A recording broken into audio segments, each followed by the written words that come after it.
구원에 이르는지의 제10장 신행일지 5번째 시간입니다. 서로 사랑하라 라는 소제목하에 7개의 질문으로 되어 있습니다. 1번, 하나님의 마음으로 하는 사랑을 하나님의 사랑이라 하고 사람의 마음으로 하는 사랑을 사람의 사랑이라 합니다. 하나님의 사랑과 사람의 사랑은 그 본질이 같은가요? 다른가요? 2번, 사람의 사랑의 본질은 무엇인가요? 사람의 사랑의 가장 밑바닥에 존재하는 것이 무엇인가 하는 질문입니다. 3번, 하나님의 사랑의 본질은 무엇인가요? 하나님의 사랑의 가장 밑바닥에 존재하는 것이 무엇인가 하는 질문입니다. 4번, 갈라디아서 5장 22절은 성령의 열매로 가장 먼저 사랑을 꼽습니다. 성령의 열매로서의 사랑은 하나님의 사랑을 말하나요? 사람의 사랑을 말하나요?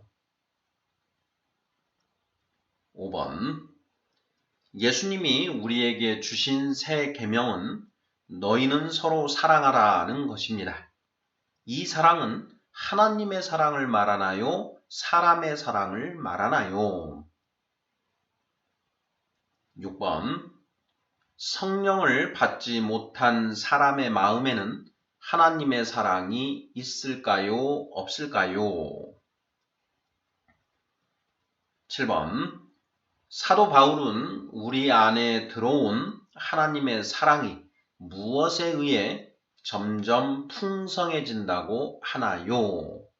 빌립보서 1장 9절 참조. 자, 이렇게 해서 모두 7개의 질문입니다. 구원에 이르는지의 제10장은 신행일치라는 제목이 붙어 있습니다. 믿음과 행위가 일치된다라는 뜻이지요. 자, 5번째 시간으로 서로 사랑하라 라는 제목하에 7개의 질문들 살펴보고자 합니다. 자, 예수님께서 너희는 서로 사랑하라 이렇게 명령하셨지요. 내가 너희에게 새 계명을 주나니 너희는 서로 사랑하라 이렇게 이제 말씀을 하셨지요.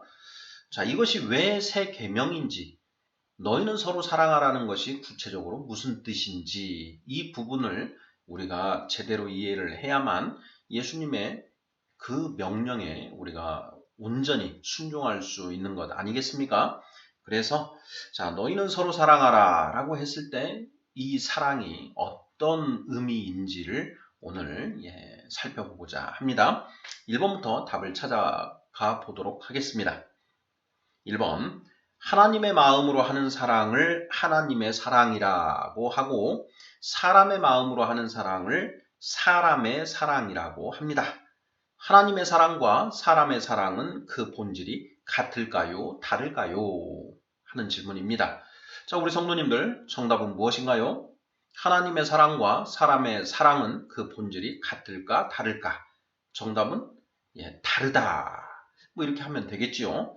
자, 흔히 우리가 하나님의 사랑과 사람의 사랑은 그 본질이 다르다. 그 양상도 또한 다르다. 이렇게 이야기를 하지 않습니까?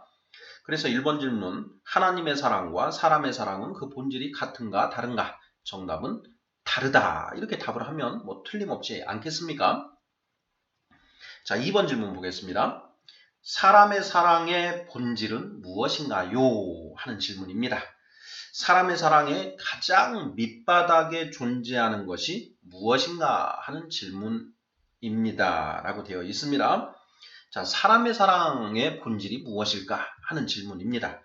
자, 우리가 1번 질문에서 하나님의 사랑과 사람의 사랑은 그 본질이 다르다라고 답을 했는데요. 자, 그러면 사람의 사랑의 본질은 무엇이고 하나님의 사랑의 본질은 무엇인가 하는 부분을 당연히 따져봐야 되겠지요. 자, 2번 질문, 사람의 사랑의 본질은 무엇인가 하는 질문입니다. 자, 사람의 사랑의 본질은 무엇일까요? 사람의 사랑의 가장 밑바닥에 존재하는 것이 무엇일까 하는 질문입니다. 사람의 사랑의 엑기스가 무엇인가 하는 이런 질문이 되겠지요. 3번 질문은 하나님의 사랑의 본질은 무엇인가 하는 이런 질문입니다. 사람의 사랑과 하나님의 사랑, 그 본질이 다르다. 과연 그 본질이 무엇이기에 다른 것인가 하는 이런 질문인 것이죠. 자, 먼저 사람의 사랑의 본질은 무엇인가? 우리 성도님들 어떻게 답하시겠습니까? 네, 저는 사람의 사랑의 본질, 사람의 사랑의 가장 밑바닥에 존재하는 것, 그것이 무엇일까 하는 질문을 던지고 묵상을 많이 해봤는데요. 저의 결론은 이것입니다. 바로 자기애다. 자기애. 나를 사랑하는 마음. 이것이 사람의 사랑의 본질이다. 이렇게 저는 이야기하고 싶습니다. 이것을 이제 그 에고라고도 이렇게 표현을 하지요. 헬라어지요. 에고. 자기를 사랑하는 것, 자기애. 자, 사람이 어떤 것을 사랑한다. 그리고 또 어떤 것을 미워한다. 사랑의 반대말은 이제 뭐 미움이다. 이렇게 할 수가 있는데요. 자, 사람은 자기에게 유익하면 사랑하고 자기에게 유익하지 않으면 사랑하지 않는 것 같습니다. 사람의 사랑은 이뻐서 하는 사랑이다. 그 사랑의 객체, 대상물이 이뻐서 하는 사랑, 이것이 바로 사람의 사랑 아닌가 이런 생각이 되고요. 또한 그 대상물이 나에게 기쁨이 되기 때문에 하는 사랑이다. 이렇게 보면 맞지 않을까 싶은데요. 결국 이뻐서 하는 사랑, 나에게 기쁨이 되기 때문에 하는 사랑, 이러한 것이 사람의 사랑인데 그것은 결국 한마디로 자기애가 그 본질이다. 본질이기 때문이다. 이렇게 답을 하면 어떨까 싶습니다. 우리 성도님들 어떻게 생각하시는지요? 자, 2번 질문. 사람의 사랑의 본질은 무엇인가? 저는 자기애다. 이렇게 답을 하고 싶습니다. 많은 철학자들 또한 이렇게 답을 하고 있는 것 같은데요. 3번 문제 보겠습니다. 사람의 사랑의 본질이 무엇인가 하는 부분을 우리가 명확히 하기 위해서는 하나님의 사랑의 본질이 무엇인가 하는 것을 또 명확하게 하면 서로 대비해서 알 수가 있기 때문에 보다 더 중요한 질문 3번 보겠습니다. 하나님의 사랑의 본질은 무엇인가요? 하나님의 사랑의 가장 밑바닥에 존재하는 것이 무엇인가 하는 질문입니다. 이렇게 되어 있습니다. 자, 우리 성도님들, 하나님의 사랑의 본질이 무엇입니까? 초신자나 불신자가 이렇게 물어보았을 때 뭐라고 답을 하시겠습니까? 자, 우리가 성경에서 답을 찾아볼 수가 있는데요. 자, 하나님의 사랑. 자, 그 본질이 무엇일까? 제가 찾은 답은 바로 긍휼입니다. 긍휼. 하나님의 사랑의 본질은 긍휼이다. 긍휼. 자, 시편 78편 38절 말씀입니다. 오직 하나님은 긍휼하심으로 죄악을 덮어주시어 멸망시키지 아니하시고 그의 진노를 여러 번 돌이키시며 그의 모든 분을 다 쏟아내지 아니하셨으니 이렇게 되어 있습니다. 오직 하나님은 긍휼하시다 이렇게 선포하고 있지요. 자, 로마서 11장 32절 말씀입니다. 하나님이 모든 사람을 순종하지 아니하는 가운데 가두어 두심은 모든 사람에게 긍휼을 베풀려 하심이로다. 아멘. 에베소서 2장 4절 말씀입니다. 긍휼이 풍성하신 하나님이 우리를 사랑하신 그 큰 사랑을 인하여 이렇게 되어 있죠. 긍휼이 풍성하신 하나님이시다. 네, 이렇게 되어 있습니다. 자, 이러한 성경 말씀들, 성경의 긍휼이라는 표현이 제가 검색을 해보니까 125회 이렇게 반복이 되고 있는데요. 그 긍휼 이것이 바로 하나님의 사랑의 본질이다. 이렇게 답을 하면 딱 맞지 않을까 싶습니다. 우리 성도님들 생각은 어떠신지요? 자, 긍휼이 무엇인가? 긍휼, 불쌍히 여긴다라는 것이죠. 불쌍히 여긴다. 하나님이 세상을 이처럼 사랑하사 독생자를 주셨으니 이는 그를 믿는 자마다 멸망하지 않고 영생을 얻게 하려 하심이라. 요한복음 3장 16절 말씀인데요. 하나님이 세상을 이처럼 사랑하셨다. 그때 그 사랑은 하나님이 세상을 불쌍히 여기셔서 독생자를 주셨다. 불쌍히 여기셨다. 이렇게 해석하면 딱 맞지 않은가 싶습니다. 세상을 긍휼히 여기셨다. 하나님의 사랑의 본질은 한마디로 긍휼이다. 이렇게 답을 하면 맞지 않을까 싶습니다. 3번 질문, 하나님의 사랑의 본질은 무엇인가요? 정답은 긍휼이다. 자, 2번 질문, 사람의 사랑의 본질은 무엇인가요? 자기애다. 이렇게 답을 하면 딱 맞지 않을까 싶습니다. 디모데후서 3장 2절인데요.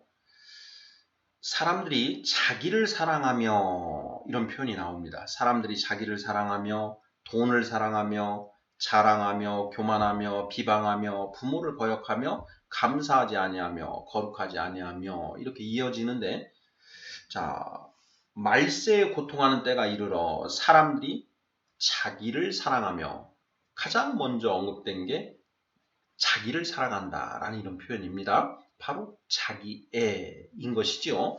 사람의 사랑, 자기애, 자기를 사랑한다. 사람의 사랑의 본질은 자기애고 하나님의 사랑의 본질은 긍휼이다.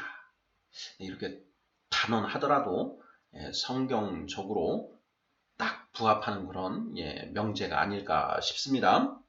4번 질문 보겠습니다. 갈라디아서 5장 22절은 성령의 열매로 가장 먼저 사랑을 꼽습니다. 성령의 열매로서의 사랑은 하나님의 사랑을 말하나요? 사람의 사랑을 말하나요? 하는 질문입니다.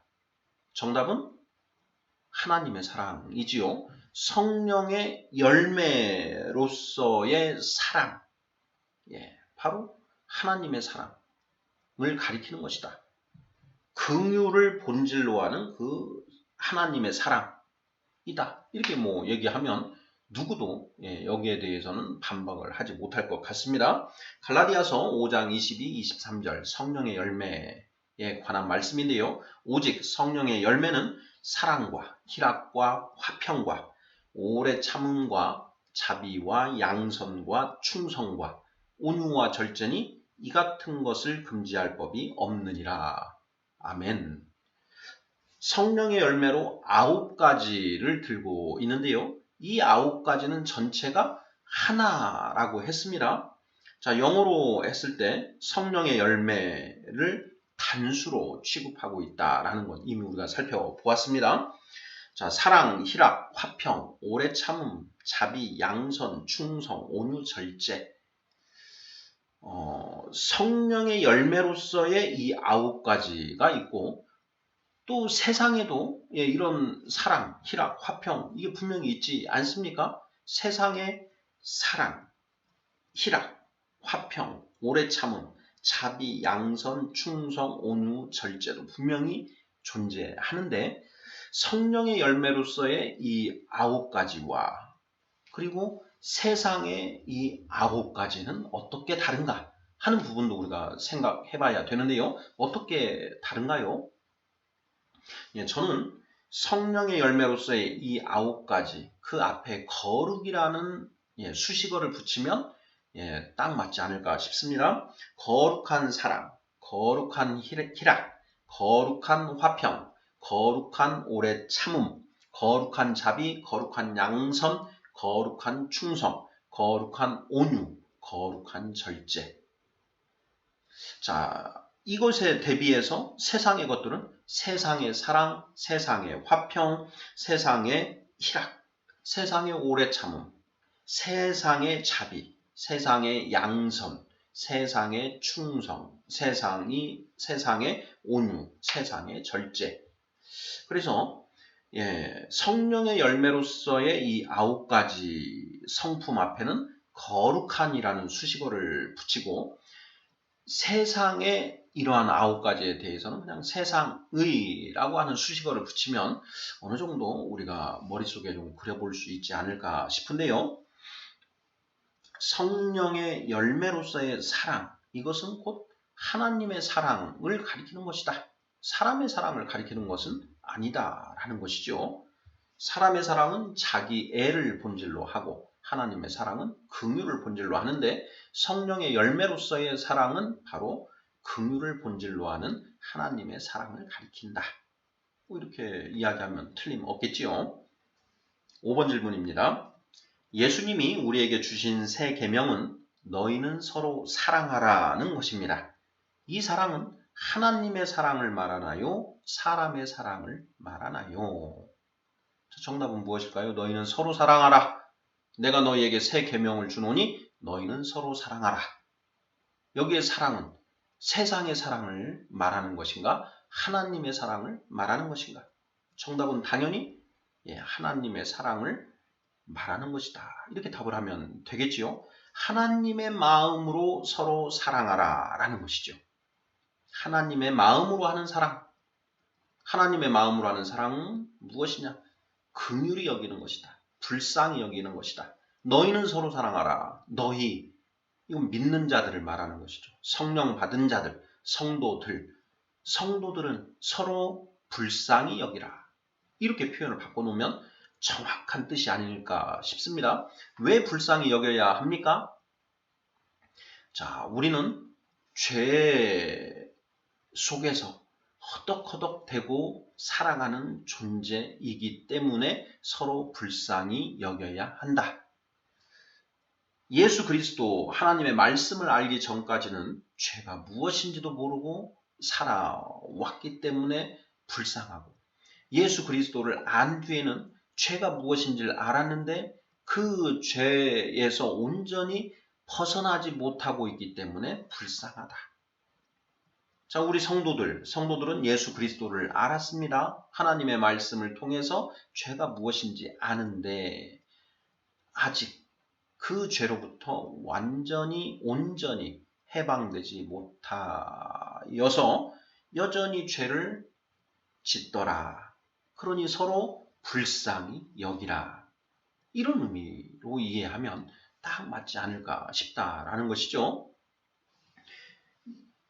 내 이웃을 내 몸과 같이 사랑하라. 율법에 분명히 그런 계명이 있었습니다. 그런데 예수님께서는 너희는 서로 사랑하라 라는 그 계명을 주시면서 이것은 새 계명이다. 이렇게 말씀을 하셨습니다. 왜 새 계명일까 하는 부분도 우리가 심각하게 묵상을 해보아야 하는 그 구절인데, 대목인데 저의 묵상은 그렇습니다. 내 이웃을 내 몸과 같이 사랑하라 했을 때 그 이웃은 믿지 않는 사람들을 포함한 그런 계명인데 너희는 서로 사랑하라 라고 했을 때 너희는 믿는 사람들, 즉 성도들을 가리킨다. 그러니 새 계명이다. 이렇게 말씀하신 것 아닐까? 저는 그렇게 생각을 합니다. 사도 요한은 너희는 서로 사랑하라 라는 그 계명이 예전부터도 있었던 계명이다. 이렇게 또 이야기를 하지요. 예수님은 새 계명이라고 했는데 사도 요한은 옛부터 있던 계명이다. 이렇게 이야기를 합니다. 그러면 사도 요한이 예수님이 새 계명이라고 하는 것을 부정하는 것인가? 그런 건 아니다라는 것이죠. 내 이웃을 내 몸과 같이 사랑하라 라는 그 계명에는 너희는 서로 사랑하라는 계명도 사실은 포함되어 있는 것이다. 그래서 옛부터 있는 것인데 예수님은 성령 받을, 예수 그리스도를 믿고 성령 받을 그 성도들을 향해서 그 성도들만을 한정해서 너희는 서로 사랑하라 이렇게 그 계명을 주셨기 때문에 새 계명이라고 이렇게 말씀하신 것 아닐까, 저는 그렇게 묵상을 하고 있습니다. 우리 성도님들 생각은 어떠신지요? 자, 5번 질문. 예수님이 우리에게 주신 새 계명은 너희는 서로 사랑하라는 것입니다. 이 사랑은 하나님의 사랑을 말하나요? 사람의 사랑을 말하나요? 정답은 하나님의 사랑이다. 6번 질문입니다. 성령을 받지 못한 사람의 마음에는 하나님의 사랑이 있을까요? 없을까요? 하는 질문입니다. 자, 우리 성도님들 어떻게 답을 하시겠습니까? 자, 성령을 받지 못한 사람의 마음에는 하나님의 사랑이 있을까 없을까? 네, 여기에 대한 이제 답은 성경에서 찾아봐야 되는데요. 자, 성경 말씀, 어느 성경의 어느 말씀으로 이 질문에 답을 하시겠습니까? 로마서 5장 5절 말씀입니다. 소망이 우리를 부끄럽게 하지 아니함은 우리에게 주신 성령으로 말미암아 하나님의 사랑이 우리 마음에 부은 바 됨이니. 아멘. 하나님이 우리에게 주신 성령으로 말미암아 하나님의 사랑이 우리 마음에 부어졌다. 하나님의 사랑의 씨가 우리 마음에 뿌려졌다. 자, 그런데 그것이 성령에 의하여 점점 자라나게 된다. 그래서 성령의 열매로서 사랑이 이제 맺혀지게 된다. 이렇게 성경을 이해하면 딱 맞지 않을까 싶습니다. 자, 그래서 6번 질문, 성령을 받지 못한 사람의 마음에는 하나님의 사랑이 있을까요? 없을까요? 하는 이 질문에 대한 답은 없다라고 답을 하면 딱 맞지 않을까 싶습니다. 하나님이 우리에게 주신 성령으로 말미암아 하나님의 사랑이 우리 마음에 부어졌다 라고 성경은 분명히 선포하고 있다. 로마서 5장 5절 따라서 성령을 받지 못한 사람의 마음에는 하나님의 사랑이 없다, 이렇게 단언을 하면 딱 맞지 않을까 싶습니다. 하나님의 사랑은 성령에 의해서 우리 안에 마음에 씨가 뿌려졌고 성령에 의해서 열매로 커져간다. 따라서 성령을 받지 못한 사람의 마음에는 하나님의 사랑이 없다. 이렇게 답을 하면 딱 맞지 않을까 싶습니다. 자, 다만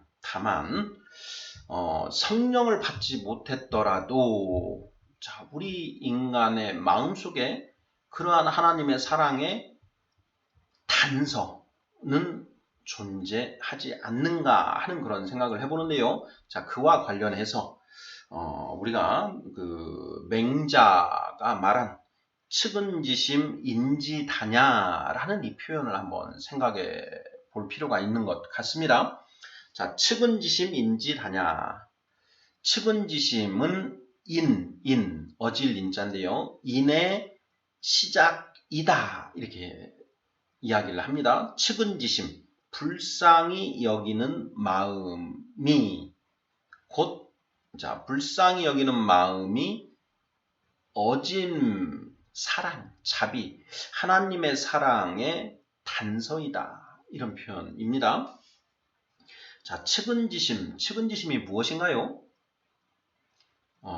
우리가 이제 TV에서 전쟁이 벌어진 그런 국가의 그 모습 또는 지진이 일어나서 괴로워하는 그런 사람들의 모습을 화면에서 보면 우리 마음에 참 불쌍하고 안 됐다라는 이런 마음이 일어나지 않습니까?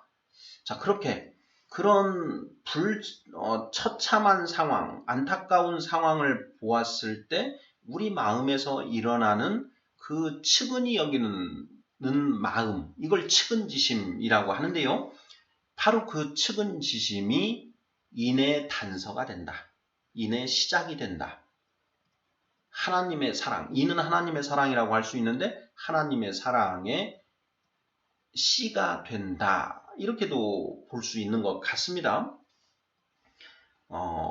참 안타까운 그런 모습, 방금 말씀드린 전쟁과 기아로 인해서 아이들이 뼈만 남은 채 앙상하게 말라서 눈이 툭 붉어져 있는 그런 모습, 또 지진으로 인해서 가족을 잃고 슬퍼하는 그런 사람들의 모습을 보고 안타까운 마음이 들지 않으면 그건 뭐 사람도 아닌 것이죠. 자, 누구든지 정상적인 사람이라면 그런 모습을 보면 안타까운 마음이 들게 되어 있다. 그것이 바로 측은지심인데, 자, 그러한 측은지심이 우리 인간 안에 있는데 그것이 바로 하나님의 사랑으로 나아갈 수 있는 어떤 단초가 되는 마음이다. 이렇게 또 생각할 수 있는 것 같습니다. 자, 물론 그 측은지심은 우리가 성경에서 말하는 하나님의 사랑과는 분명히 차원이 다르다. 아주 낮은 단계. 눈앞에 보일 때 비로소 느껴진다라는 것이죠. 그런데 하나님의 그 사랑은, 불쌍히 여기는 마음은 보지 않더라도 그 마음이 계속 존재한다라는 것이죠.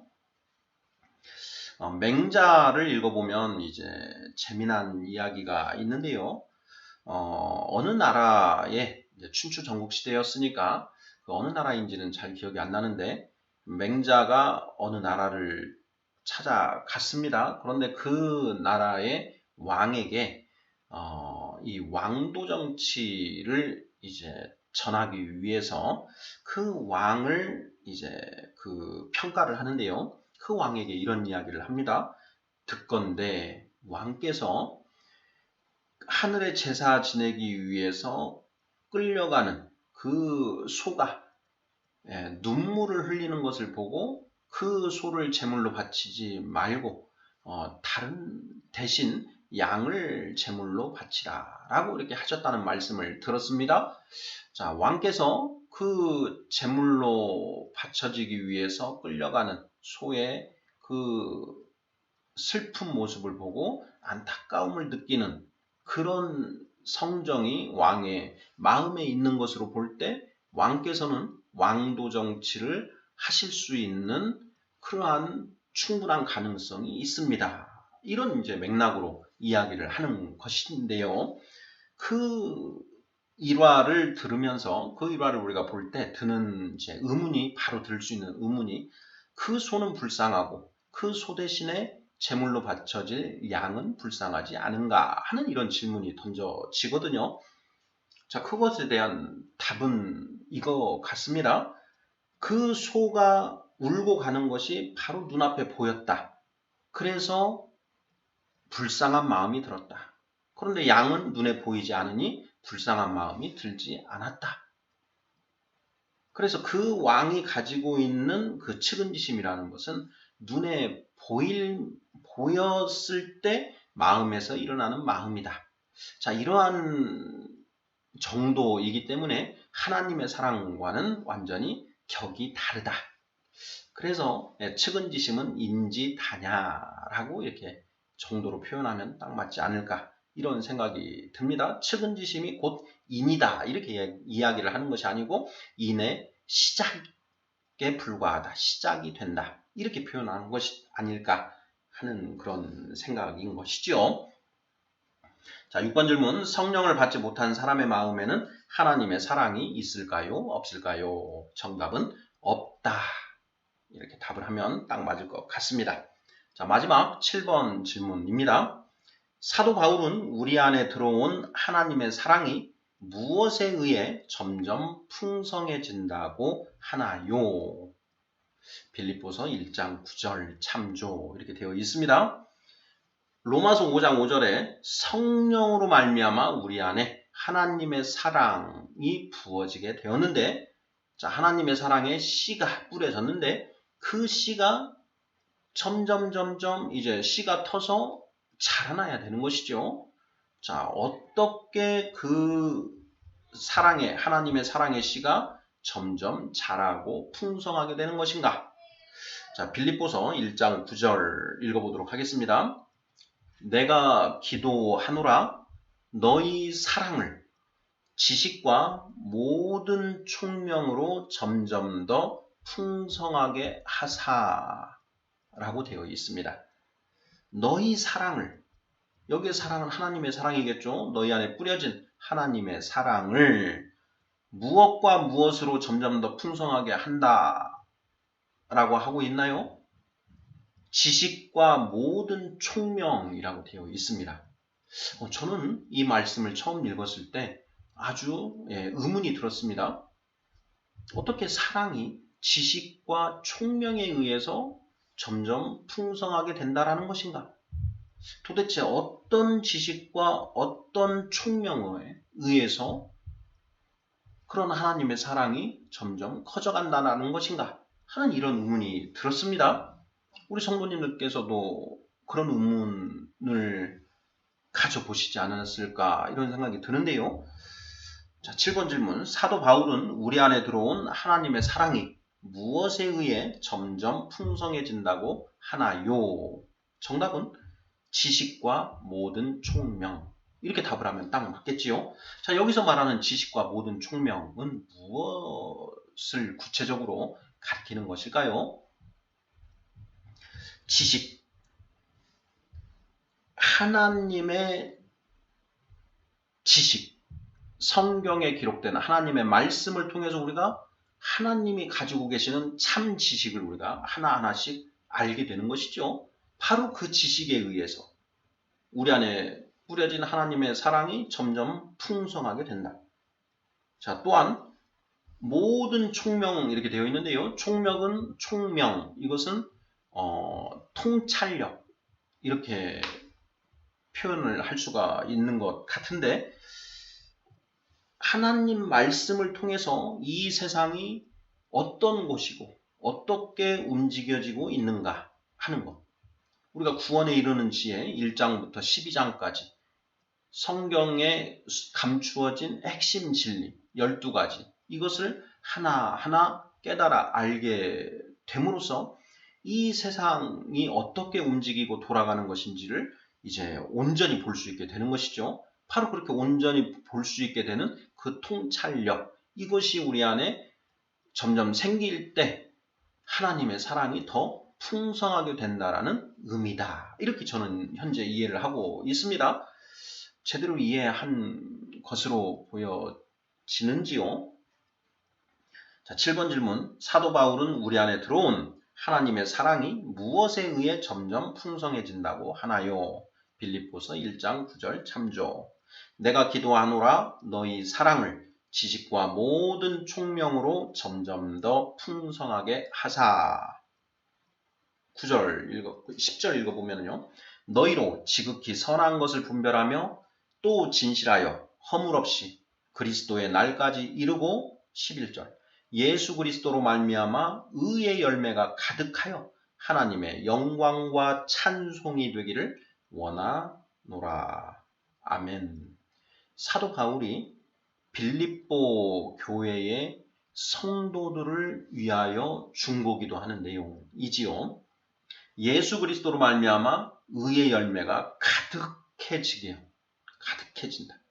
예수 그리스도 하나님의 말씀이죠. 하나님의 말씀으로 말미암아 의의 열매가 우리 안에 성도들 안에 너희 안에 풍성하게 가득하게 되어 하나님의 영광과 찬송이 되기를 원한다라는 것이죠. 내가 기도하노라 너희 사랑을 지식과 모든 총명으로 점점 더 풍성하게 해 주시옵소서 하고 기도한다라는 내용이죠. 하나님의 사랑이 지식과 모든 총명으로 점점 더 풍성하게 된다라는 것. 이 부분 우리가 명확하게 이해를 해야 될 것 같습니다. 자, 구원에 이르는 지의 제10장 5번째 시간. 너희는 서로 사랑하라. 서로 사랑하라. 이게 무슨 뜻인가? 너희는 서로 불쌍히 여기라. 서로 긍휼히 여기라. 하나님의 마음으로 서로 사랑하라. 라는 의미다. 라는 것 살펴보았습니다. 아멘.